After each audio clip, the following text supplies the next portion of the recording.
Bible வெறும் கதை புத்தகம் அல்ல மற்றும் இயேசு விரைவில் வருகிறார் என்பதே மையக் கருத்து. உலகம் விரைவில் அழியும் நிலையில் உள்ளதாகவும் அதற்கு மக்கள் தயாராக வேண்டும் என்றும் இது வலியுறுத்துகிறது. The Bible isn't just a storybook and Jesus is coming soon, urging people to be prepared for what it describes as an upcoming global event. இது போன்ற சுவாரஸ்யமான தகவல்களுக்கு HWMTVM சேனலை சப்ஸ்கிரைப் செய்து கொள்ளுங்கள். பைபிள் விளக்கம். B. Believers will be taken. விசுவாசிகள் எடுத்துக் கொள்ளப்படுவார்கள். இயேசுவின் மீது நம்பிக்கை கொண்டவர்கள் விண்ணிற்கு எடுத்துக் கொள்ளப்படுவார்கள் என்று இது கூறுகிறது. 1 தெசலோனிக்கேயர் 4:16-17 வரை. I. Israel will be restored. இஸ்ரவேல் நிலைநிறுத்தப்படும். இஸ்ரவேல் மக்கள் மீண்டும் கடவுளின் ஆசீர்வாதத்தை பெறுவார்கள் என்பதை குறிக்கிறது.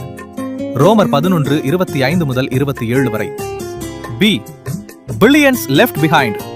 கோடிக்கணக்கான மக்கள் கைவிடப்படுவார்கள். விசுவாசிகள் சென்ற பிறகு உலகில் தங்கியிருப்பவர்கள் பெரும் துயரங்களை சந்திப்பார்கள் என இது எச்சரிக்கிறது. வெளிப்படுத்துதல் 6:12-17 வரை. L.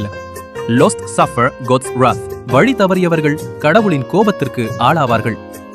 கடவுளை பின்பற்றாதவர்கள் தண்டனையை அனுபவிப்பார்கள் என்று இது குறிப்பிடுகிறது. வெளிப்படுத்துதல் 14:10-11 வரை. E. Eternity is at stake. நித்திய வாழ்வு ஆபத்தில் உள்ளது. முடிவில் ஒவ்வொருவரின் ஆன்மாவும் எங்கு செல்லும், பரலோகம் அல்லது நரகம் என்பது தீர்மானிக்கப்படும். வெளிப்படுத்துதல் 20:15.